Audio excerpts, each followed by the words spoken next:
여러분 안녕하세요. 자, 박문각 남부고시학원 한국사 대표 강사 선우빈입니다. 자, 2018년 8월 18일 국가직 7급 시험이 있었죠. 여러분 어떻게 잘 보셨는지 궁금하네요.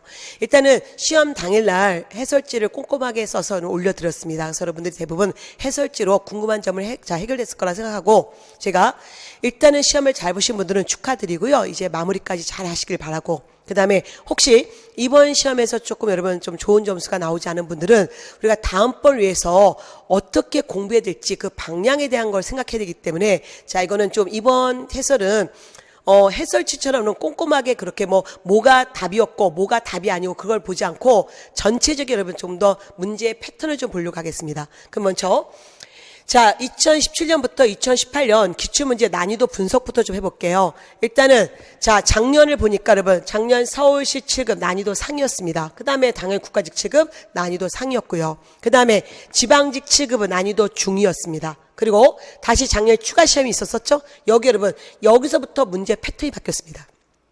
기존의 시험 패턴이 아니라 좀 더 지엽적이고 약간 여러분 옛날스러운 그런 문제들이 나오기 시작했죠. 그래서 여기에 일단은 자, 국가직 7급 난이도 상이었는데 오히려 9급이 더 난도가 높았다는 거예요. 그래서 좀 여러분 지엽적인 문제들이 많았었고요. 그래서 굉장히 놀랬었잖아요. 근데 올해 자, 국가직 7급은 작년보다 더 난도가 높아졌었죠. 그래서 여러분 출제자가 자, 굉장히 본인도 여러분 당황했을 것 같아요. 그래서 그랬는지 이번 국가직 자, 7급은 여러분 이렇게 난도는 높지 않았습니다. 그래서 대부분 교수님들이 평이하게 나왔다고 하는 이유가 바로 그것 때문이에요. 자, 근데 또 100점을 쉽게 맞출 수 없었죠. 그래서 또 좀 더 난도를 좀 조절했다는 이유는 또 그것 때문입니다. 그래서 어쨌든 자, 뭔가 약간 여러분 아주 쉽거나 좀 아주 지엽적이거나 이 시험이었다는 거죠. 자, 그러면 일단 여러분 이제 향후 자, 지방직 9급, 지방직 7급이 남아있고요. 그 다음에 또 9월에 경찰 시험이 있는데, 그 시험은 또 어떻게 여러분 나올지 모르겠습니다. 그래서 여러분 항상 뭐냐면, 난이도 상 정도의, 이런 너무 극단적인 시험이 아니라, 난이도 상에 있는 그런 문제 패턴을 좀 보시면서, 어떤 주제들이 나왔는지 다시 한번 파악하셨으면 좋겠어요. 그러면 이제, 자, 다시, 올해, 자, 국가직 7급의, 자, 분석표를 좀 보겠습니다. 일단 보시면, 이번 시험의 큰 특징은, 일단 여러분, 자, 여기, 근현대사. 근현대사가 8문제 나왔다는 거예요. 전근대사가 12문제 나오고. 그래서 많은 분들이 근현대사가 이렇게 많이 나오나요? 여러분, 그래요. 6문제에서 8문제 나오고요. 더 많이 나올 때는 거의 9문제도 나와요. 근데 여러분 희망이라면 근현대사가 하나도 어렵지 않았다는 거예요. 그래서 제발 포기하지 마시고 사건 순서 제대로 보시길 바라며, 그 다음에 이번 시험의 당락을 결정하는 문제는 다 문화 파트에 있었다는 거예요. 문화사가 월등하게 많이 나왔습니다. 6문제. 보통 한 4문제 나오는데 이번 시험이 어렵게 느껴졌던 이유는 이 문화 파트였습니다. 문화 파트에서 특히 여러분 여기 자, 백제 역사 유적지고 이거는 좀 처음 나와서 그랬지만 사실 공부하신 분들은 맞출 수 있는 문제였고요. 그 다음에 여기 승려, 고려 승려, 그리고 여기 그동안 나왔던 스님들 바로 균열, 그 다음에 대각국사 의천, 그 다음에 진울, 요새 스님 이 4명을 다 여러분 내면서 굉장히 좀 꼼꼼하게 냈죠. 근데 사실 이거는 2017년에 나왔던 지문들이었어요.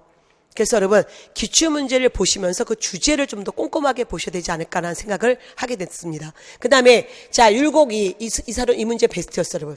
그래서 이 사료가 여러분 처음 나온 사료였지만 자, 여러분 그래서 이 문제가 조금 여러분이 당황했고 많은 분들이 이 문제를 틀리셨을 거예요. 그 다음에 이제 출제자 여러분 승려나 이 같은 문제는 난이도 고난도의 문제였고요. 이거는 난도는 높지 않았어요. 근데 뭐냐면 너무 지엽적이었다는 거예요. 너무 지엽적인 구문학사에 나올 문제를 국사에 내다 보니까 학생분들이 좀 주력하지 않다 보니 여러분 결국 여기서 당황했던 거죠. 그 다음에 여기 노급. 자, 고려 태조의 노급 관련 문제. 이것도 여러분이 조금 낯설어서 좀 실수할 수 있었던 부분이었습니다. 그래서 지금 당락을 결정하는 부분은 다 여기 있었다는 거예요. 그리고 이쪽으로는 좀 평이하게 나왔습니다. 자, 그러면 다시 볼게요. 자, 선사시대 및 국가 형성에서 고조선 관련 문제 그냥 평이하게 나왔고요. 그 다음에 고대사회, 자, 6세기 사건, 역사서 통해서 나왔던 문제인데, 이거 문화 관련 문제가 아니죠. 그냥 6세기 사건 아니냐. 자, 그 다음에, 자, 아까 얘기했던 부여, 그리고 자, 불교, 의상, 스님 나왔습니다. 그 다음에 중세사에서 공민학 나왔고, 이것도 늘 나왔던 사료예요. 자, 어렵지 않았습니다. 그 다음에 조선전기에서 초기 국왕의 업적. 이거는 조금 난이도 중상이었고요. 뭐냐면, 이거는 조금 왕들의 업적을 정확하게 보셔야 되고, 그중에 특히 태종의 궁궐 관련 문제는 사실 작년에도 그런 문제가 있었어요. 그래서 여러분 작년 기출문제를 좀 꼼꼼하게 보셨으면 좀 여러분 괜찮지 않았을까 그런 생각이 듭니다. 자, 그 다음에 자, 문화사 아까 말씀드렸지만 이 문제 너무 어려웠었죠. 그 다음에 자, 조선 후기 두 문제 나왔는데, 자, 예속 논쟁, 이건 늘 나오는 주제였는데, 예속 논쟁이 여러분 뭔가 한자 용어가 들어가서 여러분 좀 낯설었게 느껴졌어요. 근데 이게 작년부터 여러분 나오는 문제 패턴입니다. 그냥 지식을 그냥 요하는 문제, 뭐 하나 꼬지도 않고 그때 썼던 용어들을 그대로 쓰고 있는 문제. 그래서 여러분이 어떤 사건들 보실 때 좀 더 여러분이 한글 세대이기 때문에 그런 한자들이 좀 낯설게 느껴지는데, 지금 작년부터 여러분 추가 시험부터 그런 한자 용어가 많이 들어가고 있다는 거예요. 그래서 여러분이 조금 그런 용어들도 좀 보시면서 공부하시면 좋겠다는 생각이 들었습니다. 중인의 시집, 유양문화. 여러분, 그래서 익숙한 유양 문학을 빼고 속어법으로 풀었어야 되는 문제였었죠. 그 다음에 근대사의 전개기 네 문제 나왔는데, 자, 2차 가보개혁 그냥 무난하게 난이도 중하였고요. 80년대 개화정책 조금 치사했지만 이것도 난이도 중하였었고요. 최익현, 이미 이것도 기출문제였어요. 을사조약 당시 최익현이 여러분이 좀 이따 을사의병 일으키면서 바로 최익현의 업적 물어보는 문제였는데, 과거 7급 시험은 이거 굉장히 고난도로 나온 적이 있었는데 이번 시험은 그냥 무난하게 냈죠. 자, 그 다음에 자, 민족 독립운동이 세 문제 나왔는데, 40년대 임시정부, 제가 임시정부는 늘 우리가 예측 가능했던 주제였었고요. 특히 상하이 시절이냐 충칭 시절이냐, 1940년 충칭 시절의 대한민국 임시정부를 조금 알면 쉽게 풀 수 있는 문제였고요. 그 다음에 여기 민족혁명당 요 문제는 중상의 문제였습니다. 여러분이 좀 무장 독립운동은 모든 수험생들의 약점이에요. 그래도 자, 이 부분을 갖고 극복해야 되는 거고요. 사실은 근데 막상 이 문제 어렵게 나오지 않았습니다. 그래서 여러분이 좀 요 김구 선생과 관련된 문제긴 하죠. 이 문제가 다. 그래서 다시 한번 좀 잘 봐두셔야 되고요. 신치호. 사실 제가 이거 주시경과 신치호 요거는 근대사의 전개기에 해당되지만, 그 밑에 있는 지문들은 다 민족 독립운동기 일제 식민시대 때 사건까지 알아야 풀 수 있는 문제였기 때문에 이거를 같이 자, 통합해서 제시했습니다. 이것도 어렵지 않았죠? 그 다음에 현대사회가 가장 실망스러웠어요. 현대사회 문제는 정말 여러분 어려운 주제 싹 빠지고, 이거 중학교 모의고사 문제였잖아요. 1972년 7.4 남북 공동성명, 자 1991년 남북 기본 합의서 나와서 이 중간의 사건 여러분 두루뭉실하게 됐죠. 그래서 1980년 5.18 광주 민주화운동 공부 안 해도 여러분이 뭐 조금만 봐도 풀 수 있는 문제였습니다. 그래서 이게 제일 이번 시험에 제일 실망스러운 것은 현대사회가 너무 자 정성이 없다는 거죠. 그래서 이것도 뭐냐 쉽게 풀 수 있는 문제였고요. 그 다음에 통합 문제. 자, 초기국가 옥조 사료 나오고 여기서 있었던 여러분 자 금성문 물어보는 거. 그래서 진흥왕의 여러분 황천영비 마온영비 즉 함경도 지역의 역사를 물어보는 문제였습니다. 이것도 문제는 좀 새로웠지만 사실은 어려운 문제는 아니에요. 여러분 충분히 풀 수 있는 문제였습니다. 그래서 사실 이번 시험은 제가 보니까 좀 컷이 높은 직렬은 자 일단 85점은 맞고 시작해야 된다. 그런 생각이 들었고요. 물론 다른 과목이 또 여러분 좀 들쑥날쑥하기 때문에 그거에 따라 또 달라지겠지만 한국사만 본다면 일단 85점에서 시작해 주셔야 되고요. 지금 뭐 만점은 좀 쉽지 않았을 것 같아요. 만점은 진짜로 뭔가 신의 도움이 있어야 되는 거고, 왜냐면 이런 것들 여러분이 이러한 부분 여기 이 승려는 그래도 어떻게 여러분 우리가 작년 시험과 함께 꼼꼼하게 보셨던 분들은 맞출 수 있다고 해도 이 사실 쉽지 않았고요. 그 다음에 중인의 시집과 주시경 너무 지엽적이었기 때문에 이런 부분들을 여러분이 좀 틀릴 수 있었어요. 그래서 국사 같은 경우는 85점 이상이면 충분히 합격권이고요. 그 다음에 나머지 직렬들 여러분 조금 컷이 낮은 직렬들은 조금 여러분 얘기가 좀 달라질 수 있습니다. 어쨌든 이런 시험은 뭐냐면 오랫동안 공부하신 분들에게는 굉장히 안 좋은 시험이라는 거예요. 왜냐하면 뭐 아니면 여러분 도죠. 너무 쉬웠던 문제가 15문제 있고, 그 다음에 자 조금 여러분 좀 풀기 어려운 문제가 한 5문제 있었고, 그 중에 특히 2문제는 너무 구석에 있었고, 그래서 여러분 앞으로도 마찬가지인데 이럴 때 또 막 지엽적인 거 여러분 다 못 외워요. 이런 거 정말 못합니다. 그래서 여러분 이럴수록 더욱더 굵직한 개념으로 여러분은 80점을 확실하게 맞을 수 있는 그런 여러분 공부를 하시는 게 오히려 도움이 되고요. 그리고 다양한 문제를 통해서 여러분이 조금 더 속어법에 의해서 문제를 좀 푸는 그런 훈련을 하셨으면 좋겠다는 생각이 듭니다. 자, 그러면 이제 한 문제 다시 한번 여러분 접근을 해보겠습니다. 자, 하나하나 볼게요. 자, 1번부터 보겠습니다.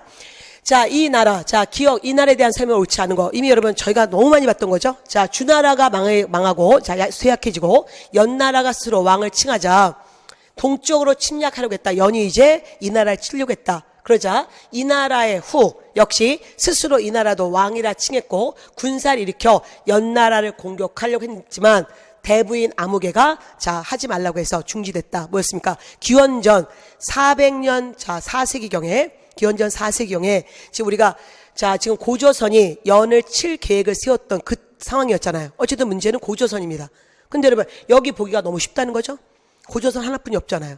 나머지 꼴게 아무것도 없다는 거예요. 꼴게 아무것도 없기 때문에 여러분은 답은 1번이 되는 거죠. 8조법. 그중에 현재 3개의 조항만 있다. 그래서 난이도 여러분 중하의 문제였습니다. 자, 박지석 식임씨가 왕위를 교대로 계승했던 거 어디였어요? 이거는 신라고. 그 다음에 매년 10월에 무천 이거는 동해였고. 자, 그 다음에 전현의 공격. 자, 전현이 쳐들었던 시기는 어쨌든 자, 이 선비족 이 쳐들었고 여러분과 전현으로 부여도 흔들렸었고 특히 고구려 4세기 고구원왕 때 엄청 흔들렸었잖아요. 여러분이 그거를 생각하셔야 됩니다. 그래서 어쨌든 자, 1번 문제 그렇게 어렵지 않았습니다. 자, 2번 문제 볼까요? 조선 초기 국왕의 업적에 대한 설명으로 옳지 않은 거예요. 자, 그러면 지금 태종, 세종. 자, 이런 얘기 나왔는데, 자, 태조는 한양으로 천도했고, 당연히 한성부를 두었겠죠. 한양으로 천도했으니까. 뭐 이런 건 상식으로 접근해 주셔야 돼요. 그 다음에 저희가 2017년 7급 시험에 나왔던 게 여러분 바로 뭐였어요? 궁궐 관련 문제였잖아요. 서울의 궁궐. 그래서 우리가 특히 이런 자, 정궁이냐 이궁이냐 이게 작년 기출문제였었단 말이에요. 그래서 여러분이 다시 그 문제 갖고 우리가 접근했어야 되는 건데요. 어쨌든 태종은 창덕궁을 세웠었고 그 다음에 창경궁은 성종이었잖아요. 그래서 답은 2번이고요. 그 다음에 세종은 여러분 사실 뭐 사가 독서제까지 꼼꼼하게 안 보셔도 돼요. 일단 선학사 기본서에 세종 파트에 보면 옆날개 옆에 여러분 자 추가되는 부분에 집현전 있는 학생들, 학자들에게 사가 독서제를 주었다. 뭐 이런 것도 있지만 여러분 그런 사실까지는 안 보셔야 됩니다. 그러니까 가장 중요한 건 2번이었다는 거죠. 그 다음에 세조는 조선은 숙류 억불의 나라였지만 세조는 슬쩍 지은 죄가 있어서 불교를 살짝 믿었다. 이게 바로 강경도갑. 그리고 또한 원각사지 십층석타 이미 알고 있는 내용이었잖아요. 그래서 이런 것들 더 기본에 주력하셔야 되고요. 그 다음에 사실 이런 것 때문에 여러분이 제가 사실 이거예요. 잘 안 보이시겠지만 이게 7급에서 제가 마지막 8월 7일 국가직 7부 마무리 특강 때 3년간 우리가 국가직 7급 기출문제만 모아서 마지막 정리해 드렸을 때 그게 80문제였어요. 왜냐면 자 작년에 국가직 7급이 2번 있었기 때문에 그게 마지막 80번 문제였어요. 사실 여러분 이 문제가 더 난도 상의 문제예요. 이게 2015년 국가직 7급에서 일제강점기에 조선 총독부가 우리 문화유산을 어떻게 훼손하는지에 대한 얘기 나오면서 어쨌든 이게 제일 이런 문제가 난도 상의 문제고요. 지금 이 문제는 난도 중하의 문제였어요. 그러면서 어쨌든 중요한 거 마무리하면서 경복궁, 창덕궁, 창경궁에 대해서 다시 한번 여러분 설치 순서를 말씀드렸었거든요. 근데 잘 안 보이기 때문에 제가 이걸 갖고 왔습니다. 이거 잘 안 보이지만 어쨌든 제가 단과할 때 그래서 여러분이 이런 공부하실 때 중요한 건 세종의 무슨 여러분 그런 사가 독서제가 중요한 게 아니라 어느 직렬이든 나오는 게 자 경복 서울로 이제 옮기고 한양으로 천도하고 서울에 여러분 궁궐 배치하는 거 이거 바로 자 작년 지방직에서 나왔던 거고 그 다음에 또한 여기에 어떻게 여러분 우리가 좌묘우사 전조후시와 함께 자 서울의 궁 경복궁 창덕궁 창경궁 이 중에 자 경복궁은 정궁이고 그리고 여기는 이궁이고 그러면서 각각 최소한 이 세 개는 어느 왕인지 알고 있어야 된단 말이에요. 그러니까 여러분이 좀 더 기본에 더 충실한 그런 여러분 공부를 하셔야 된다는 거를 강조하고요. 이건 앞으로의 추세도 그럴 것 같습니다. 문화사 속에서 이렇게 물어보는. 자, 그 다음에 다시 3번. 자, 군국 기무처가 폐지되고 시행된 2차 가보개혁. 당연히 여러분 2차 가보개혁인데 사실 공부를 좀 하신 분들은 이거 보면 알 수 있어요. 자, 이거 자 종래 조선의 의정 밑에 6조가 바로 파라문. 이거 자 1차 가보개혁. 다시 경무청. 그래서 경무처 신설 1차 가보게요. 그 다음에 자 1차 때 뭐였습니까? 왕실 사무는 의정부, 국정 사무는 의정부, 왕실 사무는 국내부.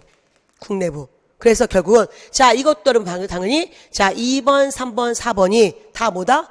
1차 가보개혁다는 거 아신단 말이에요. 그래서 여러분은 쉽게 답을 1번 하시고요. 최소한 우리가 어느 정도 공부한 친구분들은 여기 다 하셔야 되는 부분이었고요. 그리고 제가 여러분 때문에 제가 이제 제가 단과에서 썼던 PPT를 갖고 왔죠. 늘 이렇게 공부하셔야 돼요. 가보개혁 1차와 2차가 있는데, 자, 1차는 군국기무처 중심, 2차는 군국기무처 폐지. 그 다음에 또 제가 뭐 했습니까? 여기서 바로 지금 6조가 파라문, 그 다음에 경무청 신설. 그 다음에 또 하나, 자, 정부와 왕실을 분리하는 과정에서 당연히 왕실 사무부서 뭘 두었다? 국내부. 이게 늘 얘기하는 거고. 그 다음에 다시 2차 가보개혁 꼭 구별하셔야 되는 거죠. 이런 거와 함께 다시 뭡니까? 다시 여기 을미개혁도 구별하시고요. 그리고 또 뭐였어요? 다시 이어서 갈 때, 자, 여기 2차 가보개혁 때, 자, 고종은 교육입국조서 발표하고, 한성 사범학교 두고, 외국학교 두고, 이거 너무 기본이란 말이에요. 그래서 이것도 어려운 문제가 아니었습니다. 사실, 기존에 여러분, 자, 7급 시험에 이런 게 있었었죠. 뭐였었냐면, 여기 홍번 14조 발표하고, 그 이후의 개혁은, 이것도 뭐예요? 2차 가보개혁. 그러니까 사실 똑같은 문제예요.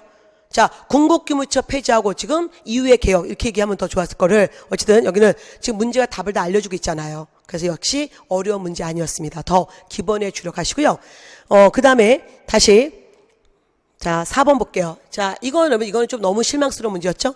자 남북한은 자주평화 민족적 대단결 바로 1972년 7.4 남북 공동성명이라는 거 다 아시고 그 다음에 남북한은 유엔 동시가일 그리고 같은 해 남북사의 화해와 불가침 교류 이게 뭐예요? 남북 기본 합의서라고 얘기해주고 있고 그래서 1991년이고 여러분 이거는 자 언제였습니까? 이거는 박정희 정부고 이거는 노태우 정부고 이것만 알아도 문제 풀 수 있죠? 그럼 이제 자 이 사이에 들어갈 사건이 뭐냐? 그러니까 아까도 1980년 자 5.18 광주 민주화운동이고 그 다음에 자 2차 경제개발 5개년 계획 그러면 1차가 언제였어요? 1962년 그러면 2차는 5년 더하면 되니까 1967년이고 그 다음에 금융실명제는 김영삼 정부 때 정말 중요한 정책이고 그 다음에 4.19 혁명은 여기서 나오면 안 되죠? 이거는 저 앞이고 뭐냐면 어느 거 하나 꼬지 않고 냈다는 거예요. 그러니까 이런 문제들은 너무 쉬웠다는 거죠. 근데 지금 여러분에게는 그 율곡 이의 문제 그리고 동시에 자 지금 태조 왕건의 지금 자 그 교서 문제 그런 것 때문에 좀 여러분 이 시험이 당황스러웠던 거죠. 자 그다음에 자 이어서 보겠습니다. 5번 자 1940년대 대한민국 임시정부에 대한 얘기죠. 그럼 여러분 지금 자 임시정부가 1919년에 만들어져서 앞으로 여러분 여러 번 옮겨서 1940년 충칭으로 간다. 누누이 강조했지만 특히 상하이 시절에 대한민국 임시정부 활동과 나중하게 마지막 1940년 충칭에서의 대한민국 임시정부 활동을 꼭 구별하라. 이거잖아요.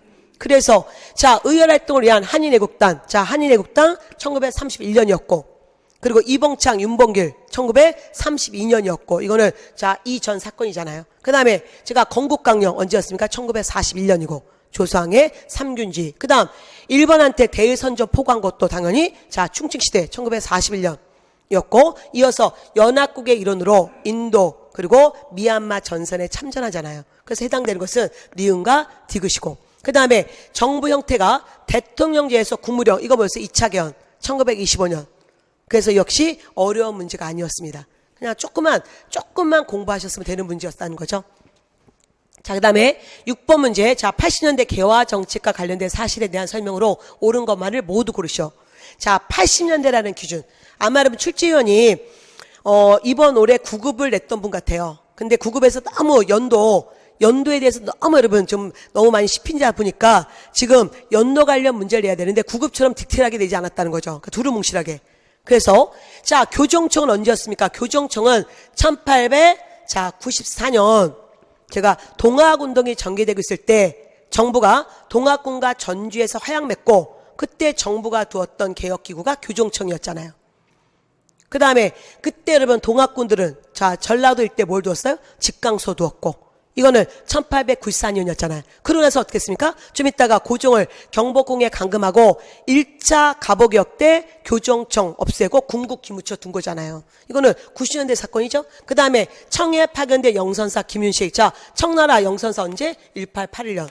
그 다음에 미국의 보빙사 언제? 1882년. 자, 그 다음에 여러분 이건 좀 이건 너무 실망스러운 것 같죠. 자, 뭐냐면 실력이 아니라 말장난 해버렸잖아요. 자, 여기 김홍집은 조사시찰단이 아니었습니다. 그는 뭐예요? 수신사였잖아요. 수신사. 조사시찰단은 신사유람단이죠. 그들은 문물시찰단이고 이들은 여러분 수신사였었잖아요. 그래서 제가 사실은 이런 문제와 함께 그러니까 이거는 자칫 실수할 수 있는 거예요. 왜냐하면 너무 쉬우니까 너무 쉽다 보니까 여러분 쉽다 보니까 여기서 함정에 빠지는 그런 경우가 있네요. 그래서 여러분 늘 강조하지만 이런 문제 진짜 많이 나왔었는데 어떤 문제였어요? 이거였었잖아요. 자, 계약이 우리가 자, 외국에 이제 파견된 그런 관리들을 좀 봐야 되는데 일단 첫 번째 통리기무함은 이거. 자, 통리기무함은이 뭐였어요? 여러분 좀 전에 정부의 개화 정책 이게 통리기무함은이잖아요. 그러니까 통리기무함은 대신에 교정청으로 바꿔버린 거죠.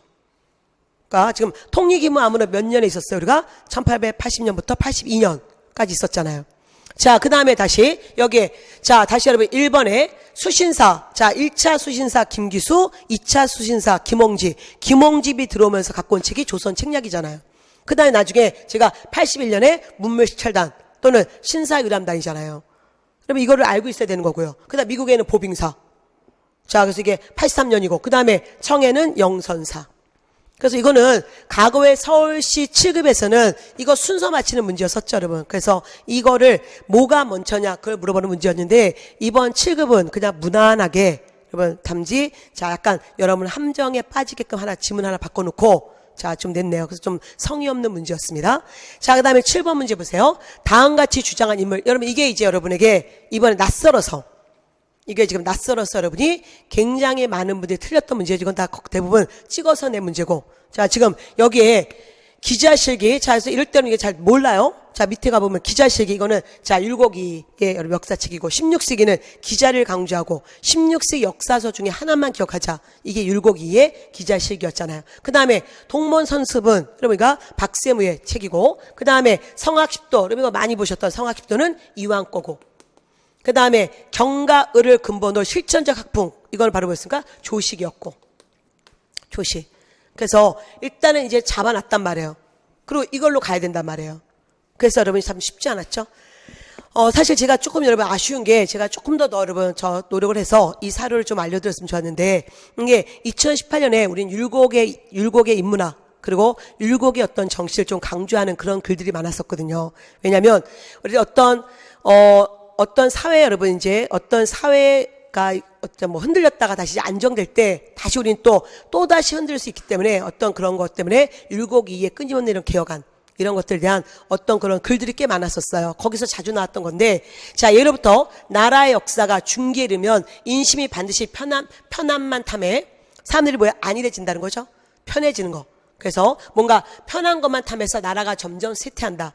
이때 현명한 임금이 떨치고 일어나 1000명을 연속시켜야만 하늘의 명을 자 계속 백성을 잘 다스려야 된다는 하늘의 명을 잘 이끌어가야만 나라의 운이 영원할 수 있다. 우리나라는 200년을 지내 자 지금 중세에 이르렀다. 뭐냐요? 지금 나라가 1392년에 조선이 열렸는데 지금 뭔가 200년이 지났다 이거잖아요. 그래서 지금 1592년 뭔가 여러분 꼭 이것까지 아니지만 어쨌든 200년이 지났어요. 뭐냐면 이제 노인기인 거예요.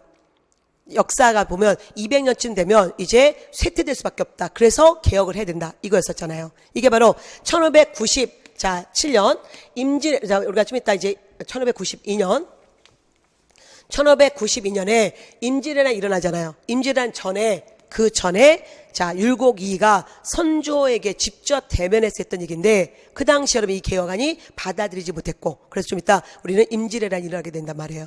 자 바로 여러분 성악지묘 썼던 바로 여러분 율곡이의 글 중에 이건 성악지묘 글은 아니지만 율곡이가 직접 선조를 보고 여러분 지금 개혁이 된다.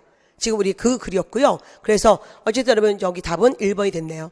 그래서 이게 여러분 좀 쉽지 않았던 것 같아요. 그래서 이거는 여러분 틀리셔도 됩니다. 이 부분은 많은 분들이 지금 제가 남부에 하셔서 여러분이 그 정답률 보니까 지금 이 부분이 굉장히 많은 분들이 이걸 굉장히 많이 틀으셨더라고요. 그래서 이거는 지금 취재자가 의도한 거고요. 그래서 이거는 지금 여러분이 어쨌든 이 문제는 틀려도 여러분의 그렇게 당락에는 영향을 주지 않는 문제다. 왜냐하면 너무 많은 사람들이 틀렸기 때문에. 그래서 어찌 이게 좀 아쉬웠네요. 제가 좀 더 꼼꼼하게 가르쳐드렸으면 여러분이 좀 90점 받은 친구들이 95점 받고 95점 받은 분들은 100점 받지 않았을까라는 생각이 좀 드는 그런 지문이었습니다. 자, 8번 보겠습니다. 자, 기억부터 리을에 대한 설명으로 옳지 않은 거죠. 여러분 잘 알고 계시는 예송 논증이 나왔단 말이에요. 그러면 우리가 자, 이게 여러분 이제 1차 예송인지 2차 예송인지 알아야 되는 게 자, 우리는 이미 알고 있는 지식이 있었죠? 자, 뭐였습니까? 1차 예송. 자, 기해 예송에서는 자, 서인들과 자, 남인들의 주장이 달랐다. 자, 서인들은 뭐였어요? 짧게 입자 1년설 또는 기년설. 그 다음에 남인들은 길게 입자 바로 3년설이었잖아요. 그 다음에 나중에 2차 예송에서는 여기가 뭐였어요? 서인들은 9개월설. 그리고 자, 남인들은 1년설이었잖아요. 1년설이 다른 말로 기년설. 그럼 여러분은 이미 머릿속에 예송 논쟁은 왜 일어났다? 자, 언제? 시기는 언제? 당연히 현종 때. 자, 누구의 죽음을? 자, 효종이 죽자. 효종의 문제는 자, 장남이 아니었다는 거잖아요. 인조의 두 번째 아들 복림대군이 바로 효종이잖아요. 그러다 보니까 바로 자, 그의 정통성을 둘러싼 이 갈등인데, 자, 특히 이 서인들은 자, 여기는 신권 중심의 정치를 강조했던 사람들이고, 그 다음에 여기는 바로 뭐였어요? 그래도 왕은 왕이다. 왕권 중심의 정치와 동시에 3사의 기능을 강조했던 사람들이잖아요. 그리고 또 하나 여러분은 이쪽에 해당되는 사람들이 누구였다? 허목, 허적, 윤선도, 그리고 윤유 이런 사람이고, 자, 이쪽이 누구였다? 남인에는. 자, 지금 잘못 얘기했네요. 이쪽. 지금 여기 서인과 남인 잘못 얘기했죠? 자, 다시 보세요. 남인의 지금 허목, 자, 허적, 그리고 윤선도, 자, 이런 사람들, 그리고 또한 나중에 윤유 이런 사람들이 남인이고, 이쪽에 해당되는 게 누구였어요? 송시열, 그리고 자, 송중길. 이거 다 기출문제예요, 여러분. 기출족보 보시면 서인과 남인의 이름까지 나왔던 적이 있었잖아요. 근데 자, 이 시험이 여러분 조금 이 교수가 자, 우리가 잘 쓰지 않는 이 체의부정, 이 단어 하나 때문에 여러분이 조금 당황스러웠다는 거죠. 체의부정이란 바로 장남이 아닌 차남으로서 왕위를 이은 자, 이런 뜻이란 말이에요. 그래서 여러분이 이 단어에 너무 매이면 안 되고요. 그냥 물 흐르듯이 그냥 쫓아가셔야 됩니다. 자, 보세요. 자, 예조가 아래기를 자이왕대비께서, 즉 자이대비께서, 자, 뭐였어요? 효종의 엄마 인조의 자, 부인이었다. 그래서 인조의 갭이 조대비 문제였다. 자, 그 다음에 자, 이 어쨌든 효종의 엄마가 상복을 어떻게 입을 거냐 놓고 선왕의 상에 입어야 될 복제를 결정해야 하는데, 어떤 사람은 3년상. 자, 그러면 바로 3년복 길게 입자 누구였다? 남인. 그 중에는 허적, 허목, 윤선도, 그리고 윤유. 이쪽에 제철은 왕권을 강조했던 남인들의 주장이죠. 자, 여기는 윤유는 왕통을 이었으면 적장적으로 보아야 된다. 그래서 결국 왕으로서 특별하게 대우해야 된다. 그래서 길게 입자 3년상. 자, 그 다음에 3년복. 자, 3년복 상이 아니라. 그 다음에 또 하나, 어떤 사람은 기년복, 즉 짧게 입어야 된다. 이게 바로 누구였다? 송시열 같은 바로 이들 서인들이었잖아요. 이들은 자, 여기는 체의부정, 즉 정통이 아니다. 여기는 차남이다. 그렇기 때문에 기년복, 즉 짧게 입어야 된다. 이거였었고요. 자, 우리가 1차 예송 논쟁에서는 자, 국조 올해이의 상복 규정에 의해서가 아니라 경국대전에 입각한. 그래서 출제자는 지금 정말 지식을 여러분 진짜 나열하면서 물어보는 문제인데 하나하나 제끼고, 자, 여기는 경국대전에 입각한 바로 또한 명나라 법률가 대목률과 경국대전에 입각해서 바로 자, 기년복 이걸로 결정됩니다. 그래서 이거를 좀 봐두시고요. 자, 국조 올해이에 의하면 여러분 당연히 이거는 자, 3년상이에요. 3년복, 3년 옷을 입어야 되고, 그래서 요거 하나가 여러분 조금 굉장히 지식을 요구하는 문제였네요. 그러니까 여러분이 하나를 좀 제대로 봐야 되는 그런 상황이 됐습니다. 자, 그 다음에 다시 9번 볼게요. 이건 너무 쉬웠죠. 우리가 매번 나오는 건데 요것만. 자, 신라 우리가 항상 말씀했지만 역사서, 삼국시대 역사서는 그렇게 인생에 도움을 안 준다. 그러나 안 외우면 불이익을 당한다라고 했던 수업 시간에 제가 했던 말 기억나십니까? 어쨌든 자, 서기. 자, 뭐 근데 여러분 태학, 서기 몰라 되잖아요. 그냥 단지 여기 물어보고 있으니까. 자, 신라 국사는 누구였습니까? 진흥왕이고. 그 다음에 고구려 신집은 자, 바로 7세기 영량왕이고. 여러분이 요건 알고 있잖아요. 그러면 진흥왕만 알고 있으면 그 다음에 쉽게 갈 수 있는 거였었죠? 자, 보겠습니다. 고구려 장수왕은 5세기고. 자, 금강가야가 가야연맹의 주도권을 상실한 것은 광개토대왕 때문이었잖아요. 그러니까 이거는 당연히 이 앞에 얘기고. 그 다음에 다시 자, 신라에서 건원. 자, 건원은 진흥왕 앞에 있는 바로 법풍왕의 연호였고. 그러니까 여러분 쉽게 크게 공부 안 해도 답은 나오는 거죠. 사실은 이거보다 여러분 저희는 더 잔인한 문제들을 만났었어요. 뭐냐면 사실 이거는 너무 문제가 좀 쉬웠고, 이거는 여러분 중하의 문제였고요. 사실은 국회 문제, 작년 국회 문제 이렇게 박스 처리하고 지금 뭐였습니까? 국사체, 그 다음에 진흥왕의 비 이런 거 순서 맞히는 문제도 있었잖아요. 그러면서 또한 거기에 상황의 업적까지 들어가서 연도를 여러분 알아야 되는 문제가 있었는데 이번 시험은 연도를 몰라도 두루뭉실하게 말아도 풀 수 있는 난이도 중하의 문제였었죠. 자, 이건 뭐 다 무난하게 푸셔야 되는 문제였고요. 자, 이제 10번 문제 또 시작했습니다. 이 출제자가 아까 체의부정 그런 여러분 한자 용어 좋아하는 그런 현학적인 사람인데, 자, 여기도 이제 그동안 나왔던 모든 거를 그냥 여러분 정말 무슨 대학원 지문처럼 냈잖아요. 자, 일단은 보겠습니다. 참여하자. 그 다음에 제가 봤어요. 정토신앙. 이거 강조했죠? 그래서, 자, 참여하고 정토. 이게 바로 누구였다? 우리는 이거 요새자. 요새는 뭐 했다? 참여한다. 자, 그 다음에 두 번째, 송강사에서, 여러분, 길상사를 근거지로 새로운 선풍, 참선을 강조했고, 개혁적인 승려들과 지방문의 호응. 자, 송강사에서 활동했던 것은 진울이고, 그 다음에, 자, 이거 기출지문이죠? 북악파. 그리고 남악파를 통합했고, 화엄교단을 정리하려고 했던, 이거는 바로 광종 때 누구였다? 균여고. 그 다음에, 고려와 송, 거란 등의 불교 저수를 망라한, 자, 이거 작년 기출문제. 작년 12월 문제가 뭐였습니까? 신편지의 종교 장총력을 받는 스님의 업적은 누구였다? 대가국사 의천. 그러면 지금 또 이거 출제자가 이 지문, 자, 이런 지문 나올 때는 제발 이렇게 공부하면 우리가 정말 끝도 없어. 이건 거의 전공에서나 쓸 수 있는 말이죠.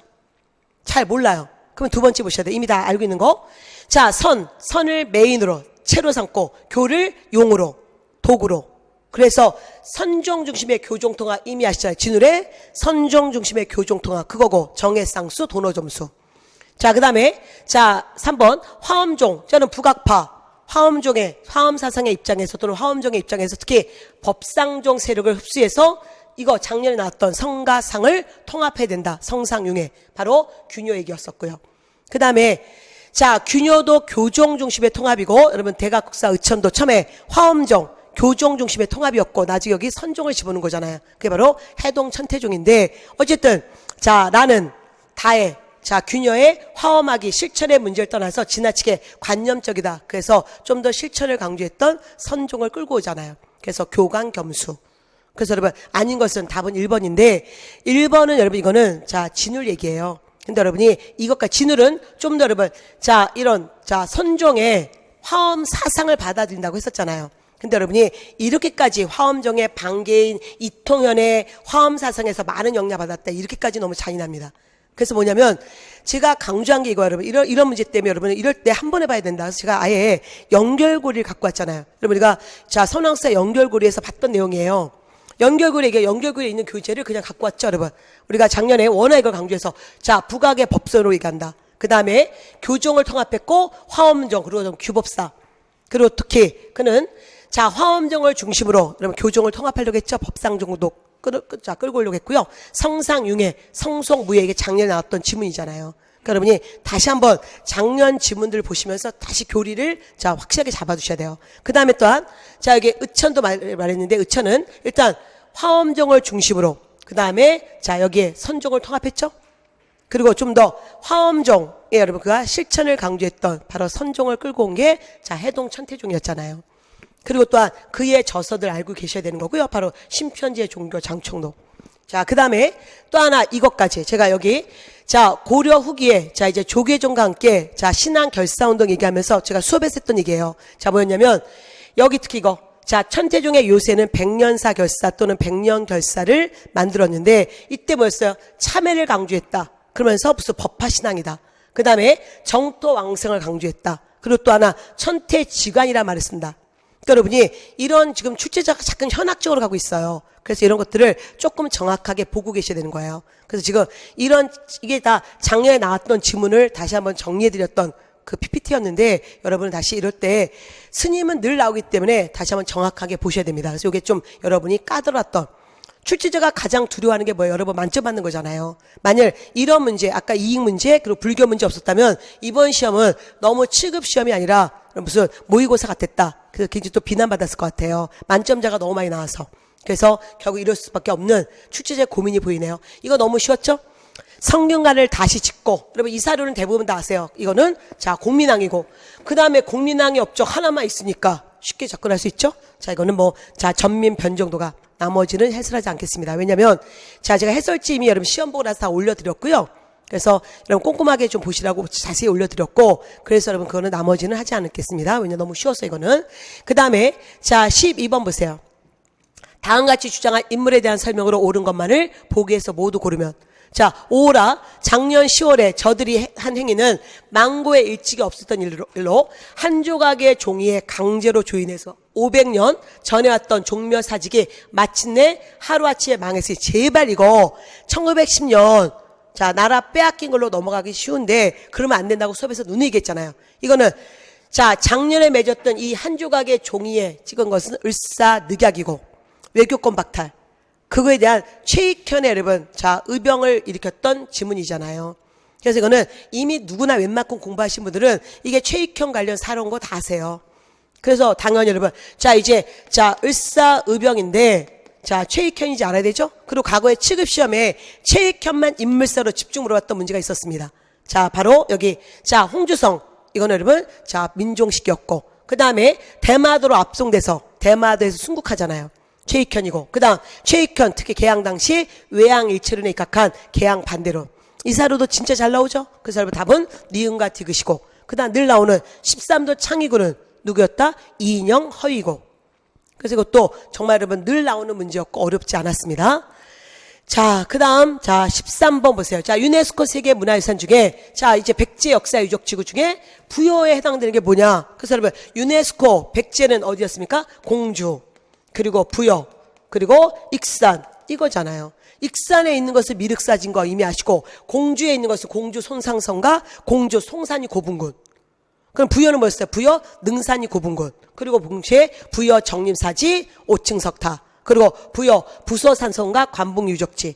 그래서 이것도 여러분 그렇게 어려운 문제가 아니었어요. 단지 처음 나왔기 때문에 그런 거지. 근데 사실 우리가 기존에 여러분 지방지 9급에 뭐가 있었냐면 거꾸로 다음 중 자, 경주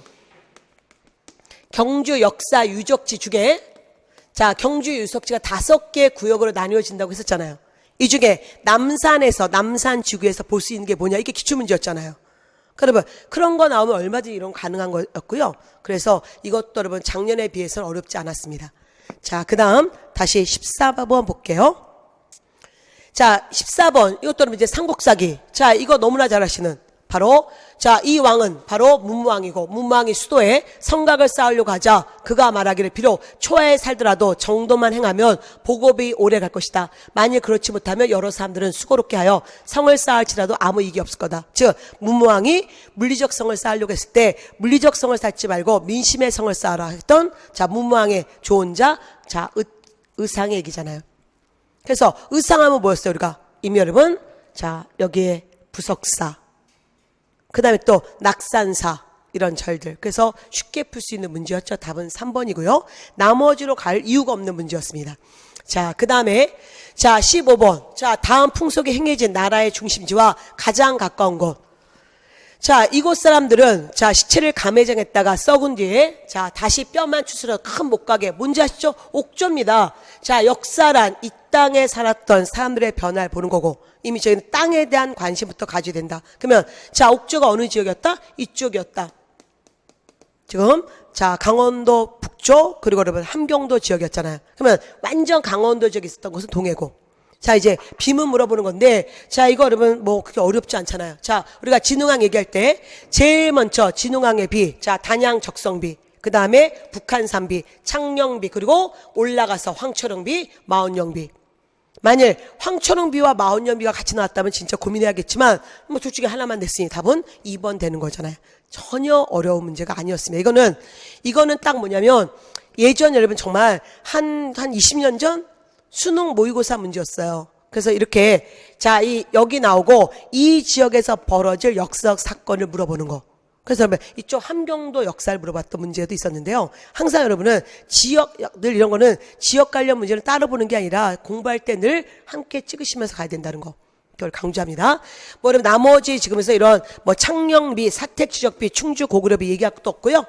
자, 지금은 이 문제와 관련되어서 지금 옥조라는 동네만 기억하면 되는 거잖아요. 자, 그 다음 다시 16번 문제 볼게요. 이것도 여러분 좀 여러분이 새로 와서 처음 나온 문제이기 때문에 지금 조금 여러분 당황스러웠던 문제죠. 뭐냐면 출제자가 기본적인 늘 나왔던 문제를 일단 기본으로 냈고, 그 다음에 만점을 방지하기 위해서 이제 문화사 파트에서 내기 시작한 거죠. 아예 책을 펼쳐놓고 낸 거죠. 자, 지금 독립신문 발간에 관여했던 그러면 독립신문이 1896년부터 1898년 있었잖아요. 하려면 자, 이 시기였구나. 대한제국대 시기구나. 자, 그 다음에 독립신문사 안에 국문동식회를 조직했고, 또한 1897년 4월에 국문노이라는 자 글을 발표했고, 또한 그는 당시의 문장들이 한문에 토를 다는 형식에 그치고 있다면서 실제로 말하는 대로 글을 쓰는 언문일치. 자, 한문학자 주시경 물어보는 거. 그래서 이건 여러분 조금 지식을 요구하는 문제였었죠. 얼마큼 꼼꼼히 봤느냐. 근데 자 보세요 여러분, 여기 보시면 우리말 큰사전, 그 다음에 자 여기에 한글 맞춤법 통일화, 이거 뭐예요? 조선어 학회에서 활동이잖아요. 1번과 4번은 같은 단체예요. 그러면 제껴야 되는 거죠. 그 다음에 자 조선어 연구회를 주도적으로 조직했다. 어쨌든 여러분 제가 조선어 연구회와 관계되어서 관련된 인물은 이윤재 이런 인물이었잖아요.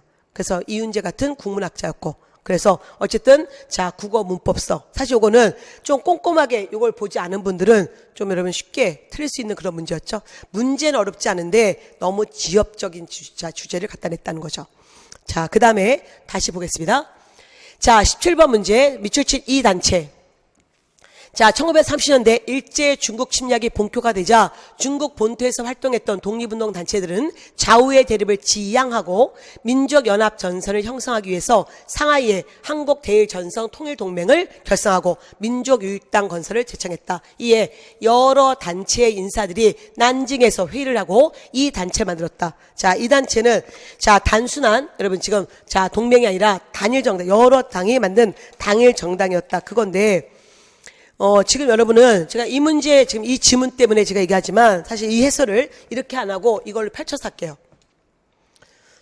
자, 우리가 지금 이 부분이었잖아요. 여러분 이게 선학사 연결고리 때, 자, 연결고리에 있는 도표입니다. 사실 거긴 더 자세하게 돼 있죠? 제가 지금 이 문제는 이거 물어보는 거죠. 민족혁명당.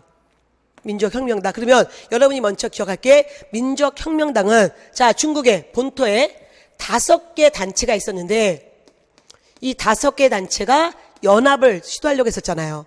근데 그때 뭐였습니까? 여기 자 대한민국 임시정부, 원래 대한민국 임시정부가 1930년 한국 독립당이었었죠.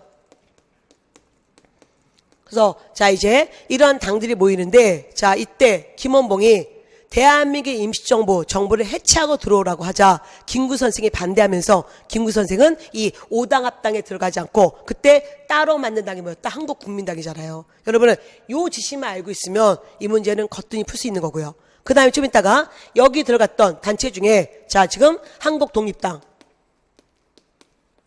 그 다음에 조선혁명당, 이런 당들이 자 이거 말고도 이제 5개 당이 민족혁명당으로 다 구성이 됐는데 좀 이따가 김원봉이 너무 좌파적 좌익적 성향 갖고 있는 김원봉이 주도하자 이들이 빠져나온다 그랬잖아요. 그래서 여러분 이들이 빠져나와서 다음번에 나올 문제죠.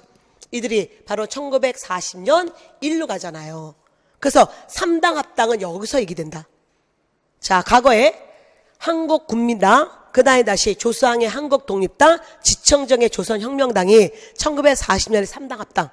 그러면 여러분 이 문제 잡으세요. 자, 1번 한국독립당, 한국국민당, 조선혁명당. 여러분 지금 뭔가 한국독립당, 조선혁명당, 그리고 바로 여기에 무슨 자 한국국민당, 이렇게 3당이 합당한 것은 이거잖아요. 1940년 한국독립당 얘기하고 있는 거잖아요.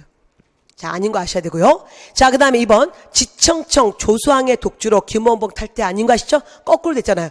김원봉의 독주로 지금 민족혁명당에서 김원봉이 독주하게 되면서 바로 한국독립당은 누가 이끌어갔다? 여기 조수항이. 그 다음에 조선혁명당은 지청청, 이들이 빠져나와서 1940년 일로 들어가는 거잖아요. 자, 그 다음에 세 번째 동북항일연군을 그들의 산하의 군사조직 아닌 거 아시죠? 자, 우리가 동북항일연군은 자 여기였었죠 여러분. 우리가 자 조선, 일단 이거부터 얘기합시다. 여기 민족혁명당은 이들 한국독립당과 조선혁명당이 빠져나간 다음, 빠져나가자 자 김원봉은 1937년 조선민족혁명당을 만들었고, 그리고 이 조선민족혁명당은 좀 이따가 조선민족전선연맹을 만들고 조선의용대를 만들잖아요. 그래서 지금 이 민족혁명당이 좀 이따 만들 군대는 조선의용대잖아요. 그러면 여기 자 동북항일연구는 뭐였어요? 동북항일연구는 지금 우리가 전혀 이 지문과 관계없는 거죠. 이거 뭐였어요? 저기 37년 이거잖아요. 동북항일연구는. 이거는 대부분 1930년대 자 여기 만주에서 활동했던 독립군들은 다 중국 본토를 가고 이제 중국 공산당 밑에 있었던 바로 자 이 무장단이 동북항일연군이었잖아요. 그러니까 지금 여기하고 여기가 전혀 맞아 떨어지지 않죠. 그 다음에 다시 자 창설 당시 김구는 참여하지 않았다. 그래서 답은 지금 4번이죠.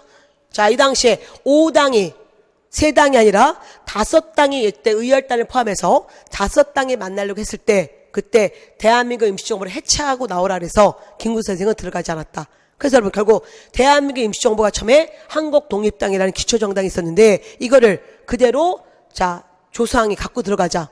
이 밑으로 들어가자. 바로 김구 선생은 대한민국 임시정부는 따로 한국국민당 만든다. 너무너무 중요한 사건이죠. 그래서 이거를 정확히 아셔야 되는 거고요.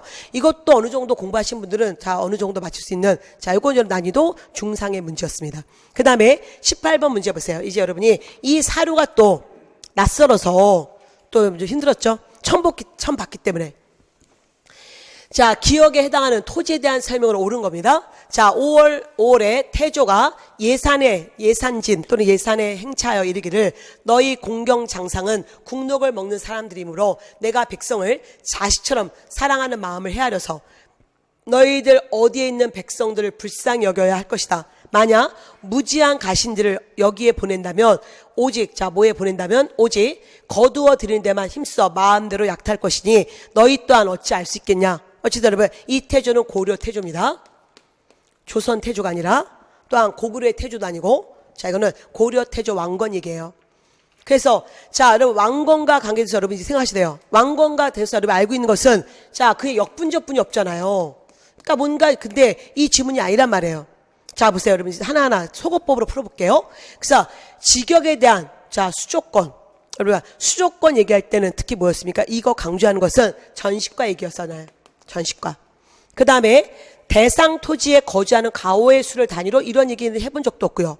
그 다음에 뭔가 지방 호족들의 경제 기반으로 고려 무신 정권까지 존서. 그래서 여러분 사실 뭐냐면 굉장히 모르기 때문에 여러분이 애매할 수 있었던 문제예요. 그래서 이거는 여러분이 많은 부분이 이게 사실 어려운 문제는 아니었는데 사료가 낯설어서 여러분이 조금 풀 수 없는 문제였는데요. 이게 사실 이 사료가 뭐냐면 고려 태조가 여러분 936년에 자 이제 후삼국을 통일하죠. 그 통일하기 전에 934년에 자 저기 예산지대 내려가요. 그래서 그 지역에 내려가서 지금 여러분 그 지역에 있는 사람들에 대한 얘기였어요. 이게 바로 노급이에요. 노급. 자 여러분 우리가 신라 때 있었던 노급.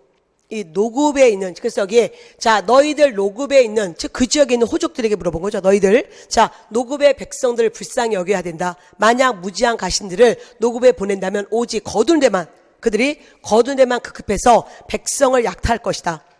그래서 이 얘기하면서 많은 사람들이 태조 왕건에게 여러분 뭔가 희망을 갖게 되는 태조 왕건의 애민 정책에 대한 얘기고요. 좀 이따가 이 노급은 없어집니다. 노급은 고려 때 가면 얘기 안 하잖아요. 그래서 자 이거 노급 신라의 토지에 대해서 비롯됐던 그래서 고려가 918년에 건국돼서 936년 통일되는 과정에서 일단 여러분 후백제 지역 또는 신라 지역 지금 이런 지역에서 뭔가 자 이 노급이 있었단 말이에요. 그래서 신라의 토지에 대한 노급에서 비롯됐다는 걸 얘기하는 거죠. 이거는 좀 쉽지 않았고요. 자 그다음에 자 노급은 수조권만이 아니었죠. 뭐였을까? 조세, 공납, 역, 노동력을 거둘 수 있었고 그 다음에 또 하나 노급은 자 고려 초에 사라진다는 거예요. 노급은 사라진다. 그래서 더 이상 나오지 않죠. 시급은 남지만 노급은 남아있지 않다. 그거를 알아야 되는 조금 여러분 사료 때문에 여러분이 좀 헷갈릴 수 있었던 그런 문제였습니다. 많은 분들이 이 문제 굉장히 많이 틀리셨을 거예요. 자 그 다음에 다시 보겠습니다. 자 19번 출제자가 또 자 이제 다시 또 뭔가 만점을 방지하기 위해서 냈던 유양문학이죠. 근데 시집이었죠. 국어 시간인 줄 알았어요. 그래서 자 이게 바로 유양이 뭐예요? 중인들의 문학. 이걸 우리가 유양문학이라 부르죠. 골목길 문학이다. 자 근데 지금 시집이죠. 시집. 그럼 여러분 우리가 이미 자 중인들의 역사서를 다룬 자 여기 연조기감 호산외기는 역사서예요. 역대 중인들 뭐 향리의 여러분 5대 역사라든가 이거는 자 역사서고 그 다음에 또 하나, 여기에 지금, 자, 어휘야담. 이건 여러분 요거하고 좀 국어 공부하신 분들은 이것 때문에 헷갈렸죠? 그래서 좀 꼼꼼하게 보지 않으면 이게 국사에서 이런 문제가 나오는 게 정말 맞나 싶은 정도로 어쨌든 국어 고문학 문제죠. 어쨌든 어휘야담은 설화집이고 소대풍요는 시집이고, 그래서 여러분 선왕서 기본서에 일단 본문에 맨 밑에 쭉 이렇게 있는 내용이지만 사실 이거는 너무 지엽적이어서 이것도 많은 분들이 여러분 틀렸던 그런 문제입니다. 자, 그 다음에 20번 문제 보세요. 자, 다음 글의 저자에 대한 설명으로 옳은 것은, 자, 국가의 역사는 민족의 소장성세의 상태를 서술할지라 민족을 빼면 역사가 없고 역사를 빼어버리면 민족이 그 국가에 대한 관념이 크지 않을 것이니 오라 역사가의 책임이 자, 그 역시 무거울진데 만일 그렇지 않으면 이는 무정시대 역사다. 무정시대 역사는 무정시대 민족을 낳으며 자, 무정시대 국가를 만들 것이고 어찌 두렵지 않겠냐. 이게 바로 신초의 독사실론 얘기잖아요. 자, 이게 한말 신초의 독사실론은 향후 일제시대 때 민족주의 사학으로 갈 수 있는 배경이 되는 거잖아요. 이것도 여러분 다 기본서에 있는 내용이고요. 기출사료예요. 그래서 밑에 꼬는 게 아무것도 없죠. 자, 뭐였으면 여기 한국 독립운동 지역사는 박은식이고, 그 다음에 5천년과 조선의 어른 정인보고, 그 다음에 여기 자 조선심을 강조했고 조선학운동, 이거는 지금 우리가 신초의 사상을 계승한 1930년대 뭐 안재홍이라든가 이런 사람들이 개입했던 게 조선학 운동이잖아요. 자, 신초는 뭐였어요? 자, 대한제국 시기에는 위인전을 많이 썼잖아요. 그래서 지금 신초와 관계되어서 이순신전, 을지문덕적 같은 이런 위인전 쓴 얘기, 그게 지금 답이 됐네요. 그래서 어쨌든 여러분 지금 이 문제의 지금 우리가 특징을 보시면 뭐냐면 어쨌든 지금 여러분 좀 아쉬움이 있어요. 제가 여러분이 지금 이 시험이 진짜 뭐 아니면 여러분 지금 도예요. 너무 쉬웠고 너무 평이하게 냈고 또한 너무 여러분 어떤 거는 고난도로 냈고, 고난도 문제는 지금 두 개뿐이 없습니다. 제가 거기 해설을 해드렸지만 고난도 문제를 바로 뭐였다. 그럼 다시 자, 그 전체에서 아까 율곡2 문제, 율곡2 문제와 자 그리고 자 고려 승려 문제, 이게 제일 고난도 문제였고요. 그 다음에 여러분 그 주시경 관련 문제하고 그 다음에 여기 중인의 문화, 이거는 너무 지엽적인 구석에서 냈던 문제고, 그 다음에 여러분이 지금 그 고려에 자 아까 태조 왕건의 노급 관련 문제, 녹음 문제, 자 그런 거는 여러분이 좀 배경 지식이 좀 풍부해야 좀 풀 수 있는 문제였어요. 그래서 그 5개가 당락을 결정하는 문제였고, 그 다음에 나머지 여러분 15문제는 너무 평이하게 냈다는 거예요. 더더구나 지금 근현대사가 8문제가 나왔는데 이 근현대사가 어렵지 않았다는 거예요. 그래서 여러분 이제 일단 좋은 결과 있으신 분들은 정말 여러분 축하드리고요. 자, 만약 이번에 시험을 봤는데 만약 좋은 결과 없으신 분들은 너무 지치지 마시고, 사실 이렇게 나오면 굉장히 맥이 풀리거든요. 저도 이 해설 강의하면서 좀 맥이 풀린다. 왜냐면 진짜 너무 쉽거나 너무 좀 여러분 틀리게 좀 뭐 이렇게 공부를 많이 해도 율곡2 같은 거는 좀 찾기 어려웠고, 그 다음에 소대풍요 이런 것들도 진짜 더 많이 구석을 봤던 친구들만 풀 수 있는 문제였기 때문에 사실 좀 어려웠던 문제긴 하죠. 그런 것들이. 그래도 자, 제가 기본적으로 여러분에게 준 문제가 15개가 있었다는 걸 생각하시면서 더 앞으로 여러분 자 이제 다음번을 준비하시는 분들은 더 기본에 주력하시고요. 그리고 그러면서 거기에 살을 좀 붙이시면서 하셔야 됩니다. 그리고 또 뭐냐면 기출문제를 좀 다양하게 푸셔야 되는데 기출문제가 그대로 안 나온다는 거예요. 지금 뭐냐면 출제자가 15개 문제는 조금 기출해서 냈어요. 근데 이제 자 만점을 방지하기 위해서는 저 구석에서 내기 시작했다는 거죠. 그래서 여러분이 조금 더 자 그런 기본서 중심으로 조금 더 개념을 더 확실하게 잡는 그런 공부를 해야 되지 않을까라는 생각이 들고요.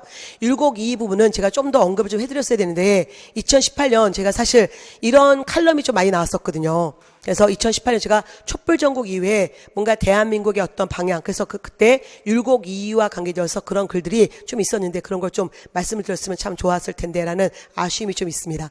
어쨌든 자 2018년 여러분 7급 자 시험 보신 분들 고생하셨고요. 자 우리는 또 여러분의 합격을 위해서 최선을 다하겠습니다. 여러분 수고하셨습니다.